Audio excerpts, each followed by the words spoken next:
Welcome back to Eliances Heroes, where heroes in business align. To be part of our super community and find out more about Eliances, visit www.Eliances.com. Now, back to our super host, David Cogan, founder of Eliances. I cannot believe this morning. It has just been absolutely amazing. I mean, we had the founder of the first equity crowdfunding portal in the state of Arizona, Fund My Business AZ. We had the founder of Ziggy's Dairy. I mean, this is the yogurt you can find in almost every single grocery store. And we had the 4-time Emmy Award-winning producer who's partnered with John Paul DeJoria, who we also had on the air, and we found out what incredible things he's doing, but it just keeps going and going and going.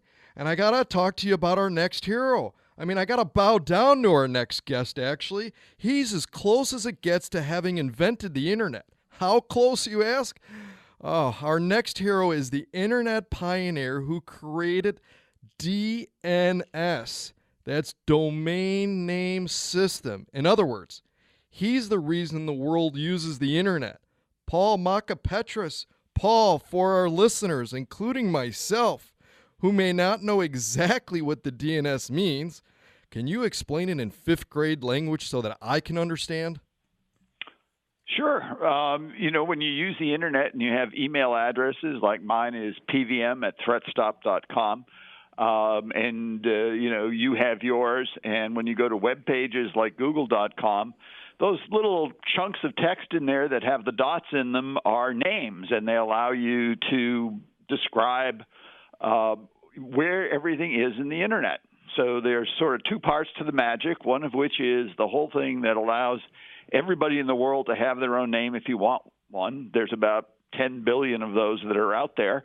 And the second part of the magic is that from any place in the internet, you can look up the information that's associated with any name. So you become something on the internet by first getting a name and then putting information in there that says, hi, I'm a website, or hi, I'm a phone, or whatever. And so that directory of everything that exists in the internet is the basis for the way that we distribute control, so that we don't have to have one big bureaucracy doing it. Now we have thousands of bureaucracies. Each country has its own way of allocating domain names, and then there's also commercial names like the .com or the .bank. There's thousands of them now that establishes the identity of anything that wants to be part of the internet. Well, let's be happy that you created it. Otherwise, we'd still be in the Stone Age. But how do you dream up something like this? How do you come up with it? Actually, people have a lot of stories about how it first started, but the real story is that I worked at MIT way back when doing distributed computers because we couldn't afford a big computer for the project that I was working on, which now became the Media Lab. So it goes to show how big things can grow.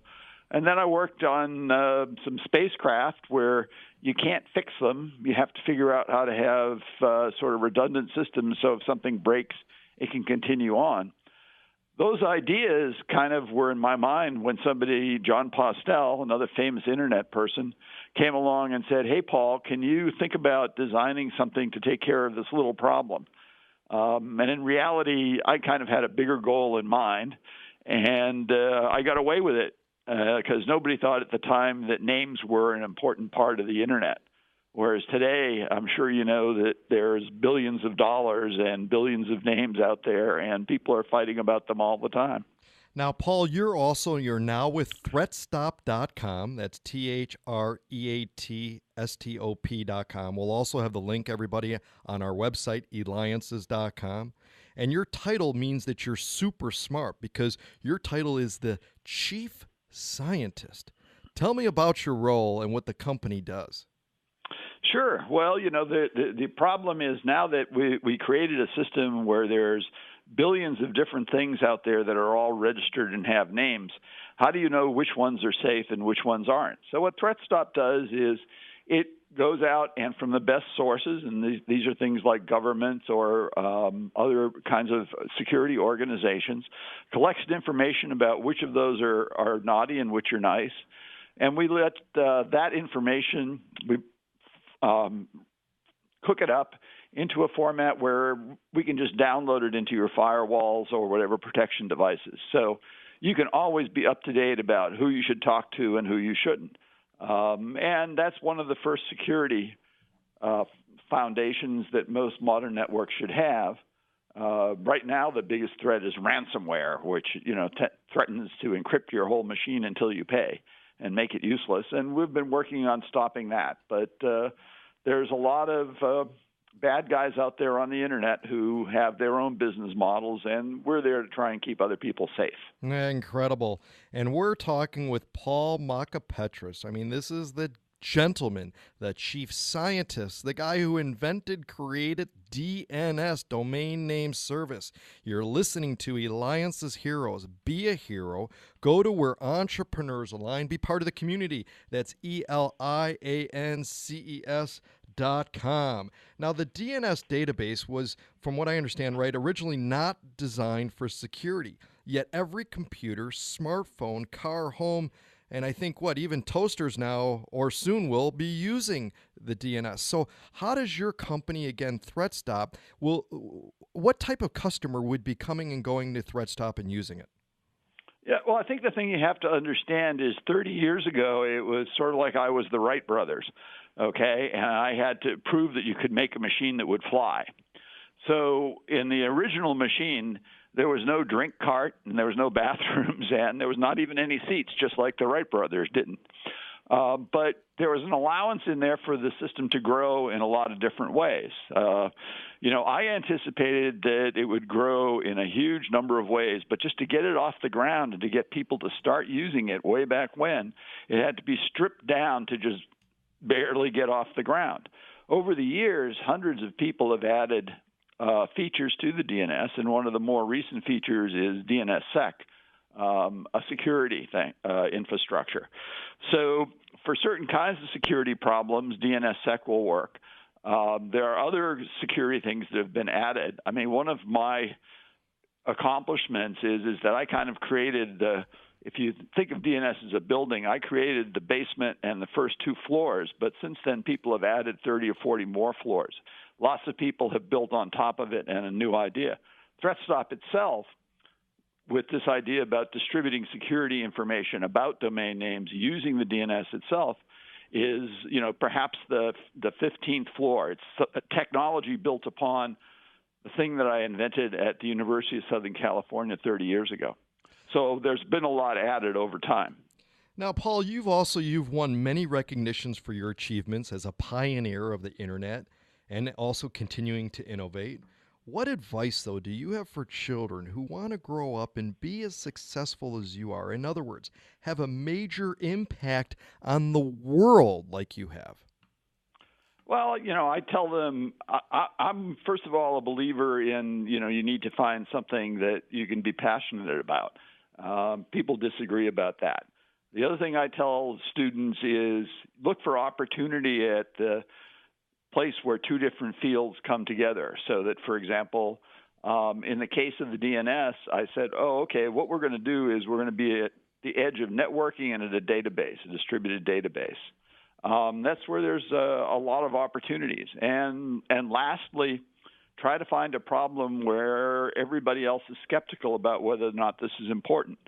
The reason people always say, how did you get this great job of designing the DNS when you were just, a recent graduate? And I said, well, nobody thought it was important. So, what you got to do is to try and find something that you believe in that can make a big difference. And it's best if you don't have 5,000 other people competing with you. I did the same thing with Internet over cable as a startup back in '95. The common advice was, it'll never work. We've tried it for 20 years. It wouldn't work. But I felt that because of integrated circuit technology and digital signal processing, at any rate, the technology was going to make it fly where it hadn't been able to fly before. And it's sort of the default way that people get broadband in the U.S. today. So you got to look for those kind of opportunities. Incredible. And I got to ask you, Paul, you mentioned a little bit earlier, we've got a little less than a minute left, but you mentioned earlier about ransomware and stuff. I've been reading it nonstop too in the news. Well, what should somebody do if they get this message about ransomware on their computer? Well, if you're getting the message about how your computer has been taken over, the first thing you can do is you can take a look at whether or not people you do this on another computer. You can take a look for advice about some of the ransomware people have figured out how to basically decrypt it. So even though your computer has been taken over, you can go and get advice online from some security experts about maybe you have a variety that you can just fix, because those guys aren't perfect. The next thing you have to do is decide whether or not you want to pay, because there are some varieties where the choice you basically have is pay or not get your stuff back. And in any case, the step after that is to figure out how you're never going to let this happen to you again. And part of that is taking backups. Another part of that is making sure that your firewalls and all of the other, you've paid for all of these security devices, make sure they have the most up-to-date information, because if they're using, last year's information about who the bad guys are, they're not going to keep you safe. That's what our, main thrust of ThreatStop is we give you up-to-the-minute information that's constantly refreshed about who the bad guys are. Fantastic. Fantastic. Well, Paul, you're a true internet pioneer. You invented the DNS domain name system for the internet. You brought us out of the Stone Age. You continue to work hard to ensure safety and security. That's a hero. Paul Mockapetris. Go to thwart.com. You can also go to Eliances.com where we'll have the information.